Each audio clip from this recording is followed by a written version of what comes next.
All right, so back out here on the 70 SS owned by Jayce Croft in Alabama. This will be starting video number 5 of the documentary series of restoration on this car.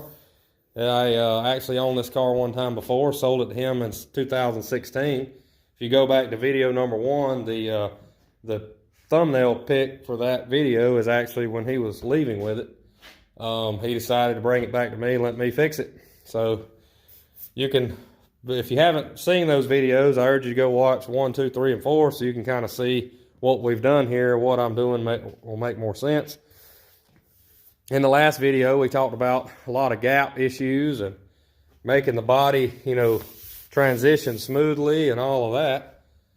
And now we've got a little bit more on that with the deck lid here. So you can see we got a good true gap down through here and got a pretty level stance. We're still working on this side, but that side's coming along as well. So sometimes, you kind of you don't really want to go much thicker than this, building it up, but sometimes you just got to. It kind of comes down to, well, do you want less filler in the car, or do you want the car to look better? And 9 times out of 10, you're going to go through a lot of filler in these cars. Most of it's going to end up right back on the floor, but it just is what it is. I'm on my 2nd gallon of Rage Extreme. And the car already had a little bit in it from when I owned it. I'd already done all this here and here and here. So it's pretty good practice. 2 gallons of body filler you're going to use up doing a restoration like this. Depends on how rough the car is. Depends on how big the car is. You could possibly go through 3 gallons. Sounds like a lot, but really it's not. If you use it correctly, you're using it to skim coat panels and you're going to wipe it. Most of it's going to end up back on the floor as dust. But if you're using it to fill dents that deep, there's a problem.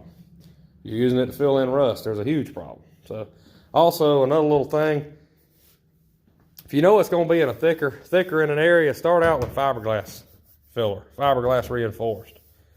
And I'll show you what I use here. I've used several different brands over the years, but this is what I got right now. Evercoat Everglass, and just started using Rage Extreme. Out of all the fillers I've tried, that's my favorite so far. Please don't screw it up, because these companies are bad about changing the formulas, and they start pinholing and acting all kinds of fools. So I just heard that 3M changed their formula on the 3117 that I used to use right there, and causing all kinds of problems. Pinholes and hard to sand. I heard that the other day at the paint store. So just keep that in mind. All body filler is not made the same. But anyway, this will be the beginning of video number 5. Follow us along. If you haven't subscribed, you can do that. Otherwise, thanks for watching. And follow us along as we get this car into the 2nd stage of 2K Tamco 5310. For a 2nd round of blocking with 320 grit this time, with cross fingers that most of these trouble areas will be straight. I'm sure we'll have a surprise or two, but that's my goal. And then we'll move into other things. Okay, Monday, everybody. Last clip we talked on Saturday, we talked a little bit about doing a little bit of work to this deck lid, and but we basically got it finished up here in the last hour and a half or so, and got the hood all sanded down and scuffed for primer. Some might say, well, this could be a little better, but you got to draw the line somewhere. So this is where I'm drawing the line, and I think it's actually pretty good. Way more level than it was without going too extreme on the body filler thickness on the trunk lid. So I'm going to let it go with there. I believe with the rubber on, that'll almost be pretty even down to there. And then over here, we got it basically even, and rubber should make it just about there as well. So that's where we're at. The next step will be putting another 2 or 3 coats of 5310.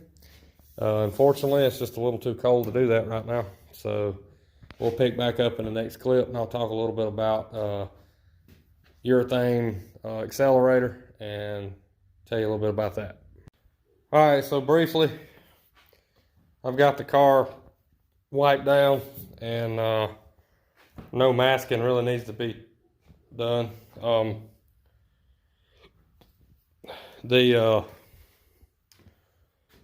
Ready for the 5310, and it's 52 degrees right now, so I'm going to use some fast reducer and accelerator, urethane accelerator. Tamco calls theirs universal accelerator. Anyway, to make the primer dry, local paint store still out of the blooming filters for my fan. So I'm gonna leave the doors down, crack them. I'm gonna run the pressure as low as I can, create the least amount of overspray as I can. And we'll go from there. We'll get this thing coated. All right, so I'll just show you how thick this stuff is. This is Tamco 5310. Out of all the primers, 2Ks I've used, even over Southern Polyurethanes, it's my favorite. It doesn't shrink. And you say, well, how do you know? Well, hundreds of people that's used it has vouched for that. And then it's also a direct to metal, true direct to metal, and a direct to rust. So they also have a real world test that they did with this stuff. Painted a piece of iron and set it outside in the rain 10 years ago, and it's still good. So the problem is you're going to need a different tip. You can't spray this right here through a 2.0. I have to reduce it 10% to spray it through a 2.0. If you want to spray it straight, you have to use a 2.5. So I need to invest in a 2.5 because it would be nice to be able to spray this stuff straight over a lot of the heavier bodywork areas. But 2 coats unreduced is probably about the same as 3 coats reduced. So keep that in mind. I usually put 3 coats anyway, and let it roll. So this got me a cheapo $30 eBay paint gun, HVLP, don't waste a lot. So that's just kind of the way I do it. I'm going to use this accelerator, and we're going to use a 10% Tamco fast reducer. All right, so I got the 2K on. 50 I've got to talk through this respirator because it's fuming in here. But as a rule of thumb, as it's 52 degrees, sun's out, I used about an ounce of accelerator. I used about a 10% fast reducer. And you see we have a completely dry surface in places with 2 coats, and other areas are still wet with 3 coats. So it works. So that's good to know. And now the whole car's got to be guide coated again, and blocked again. This time I'll be blocking with 320, and hopefully we'll like what we see. I'll keep you updated. Well, welcome back to Jayce's Monte Carlo. Didn't get anything done yesterday. I did get primer sprayed Monday. Got it guide coated Tuesday evening, and had a real good day Tuesday. That's all I'll say about that right now. So we got quarter panel in the trunk, and already found yet another issue here, and we got a little dip here in the trunk, and got probably gonna have a few other issues. I'm gonna wipe this trunk down with a pre-paint cleaner and take a good look at it. I'm having to use the bucket method because it's so cold today, and so I'm having to use warm water, and my hose pipe broke. So I don't have a way to shut the water off. So anyway, that's just gonna have to do right now. So this does keep your hands warm. But either way, I'm also using 320 grit, so it's taking longer, of course. It's not cutting it as fast, but this quarter panel here will come out real nice. You can kind of see how kind of straight that is. You don't see any ripples or anything. Once you get one of these panels right, you kind of just know it just by glancing at it. I can actually kind of tell. I could already see the puckers here and here. See, these are high spots, and I believe this in here is correct. So what I'm gonna end up doing is guide coating this again, taking the big long block with 80 on it and re-block this with 80 and basically grind this down more. And once the guide coat comes out here, then hopefully it won't need to be skimmed again. I may just get away with re-blocking it with 80. I started to go further, but I didn't. Didn't want to go too far, but I should have listened to my instinct. The good thing about what you're doing here is it's not irreversible if you screw something up. In this stage, if you're going to miss something or screw it up, now's the time, because you're going to be able to catch it. So also, what's bit me in the past is not using a heavy enough coat of guide coat and missing little bitty dings, like little low spots. And then you get the car painted and cut and buff, and it's like, what's that little bitty dimple there? And no one else will ever know it, but you do. So be mindful of that. There may or may not be a place like that on my own personal car. So anyway, just wanted to, I've actually seen some minute little dings like that actually be so shallow when you block the clear for cutting and buffing, they disappeared. So even when you're blocking the clear with the true blocks, you're still somewhat blocking the car, and some stuff will come out. Can't be really deep, but I have seen a few little discrepancies disappear. Okay, enough about that. We'll pick back up, and I'll talk a little bit more about what we found when I get the car done. Just wanted to point this out in the video. Started to block the door, and then where I built the edges up, you'll notice this here is going to need another skim coat. And you can see the ripple in it. And basically, if you hit a big splotch of filler, stop, because you're not going to do anything with the 320 on sand and filler. It's just not going to do much. So you don't want to bring the edge back down, because that's not any good. So you just need to stop, and you need to skim coat this, reblock, reprime. It's just part of the, it's just the nature of it. It's part of what we're doing here. All right, well, let's take a little break and go get something to eat. My shoulder's about to fall off. We'll talk about sanding later on in this video.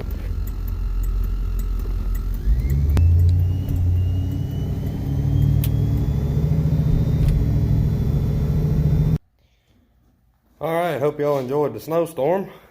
We're back to work down here. Kind of finishing up somewhat here on the body of the wet sand 320.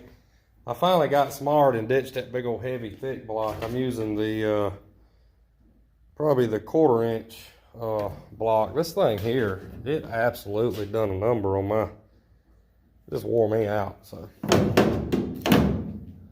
probably recommend on the wet sand using this one. So anyway, just a hint of advice. My shoulders feel way better right now using that one. Fender looks pretty good coming out. We got a little, that's why you want to use plenty of guide coat, so something like that don't sneak up on you. They make rub-on dry guide coat. I've never used it. I need to get some, especially before I do the wet sanding on the clear. Merca, I believe it's called. Otherwise, we'll continue.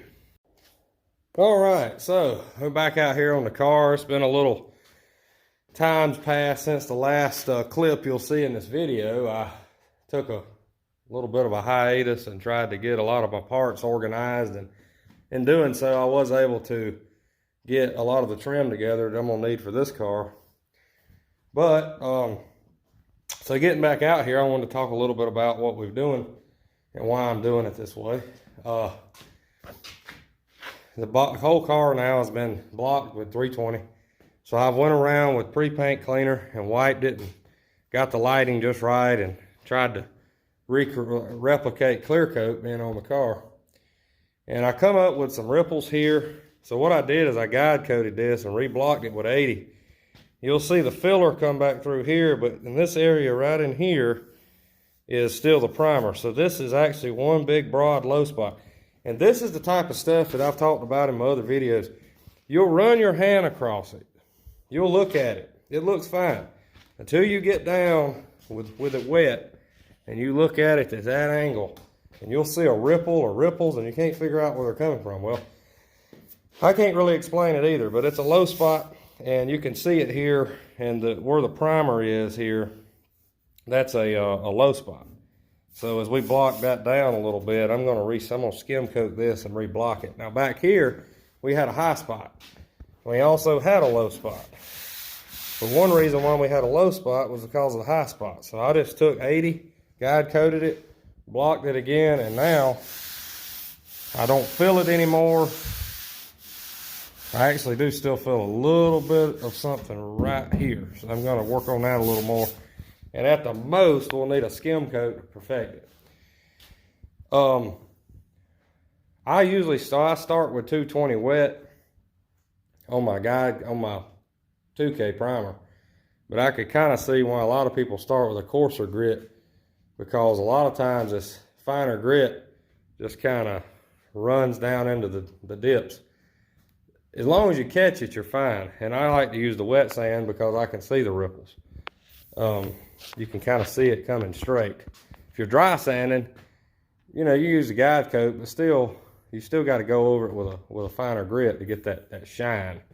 And you'll think it's straight, and then you put water on it or pre-paint cleaner on it, and it's wavy. So still, some may do their first block with a coarser grit. I prefer to do it with 220 so I can use wet paper.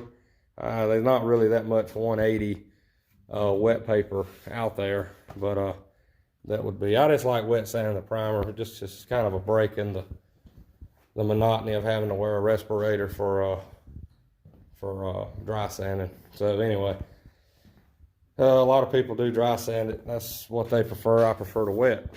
But just wanted to mention this and what I did to perfect this. Now, one other thing I'm going to mention here as we progress along on this car. I wiped the whole car and took a look. But this quarter panel here is basically flawless. Where I built the area up here, I got a little boo-boo here, but still some ripples in this area. That's going to have to be skim coated, and still got some ripples in this door. So I have to skim coat that again. Of course, build this up. We also got a little bit of a discrepancy in this area here too. So again, it is what it is, and we'll keep working to get it corrected. If this car was not going to be black, it would pretty much be the way it was, minus those extreme low spots. It would almost been pretty much ready for paint, but black is just a different animal. Okay, we'll continue. See you in the next clip. All right, so we got the areas of concern rebody worked and got the 2K Tamco 5310 put back on. That whole door was still a catastrophe. I'm hoping it's gonna sand out this time. Always prime more area than you actually body work. That way everything kind of blends itself back in. So we got probably about 25% of the car to reblock again. But it is what it is, and we'll continue. Sometimes it ain't all sanding, sometimes you gotta ship parts. Now it's time to go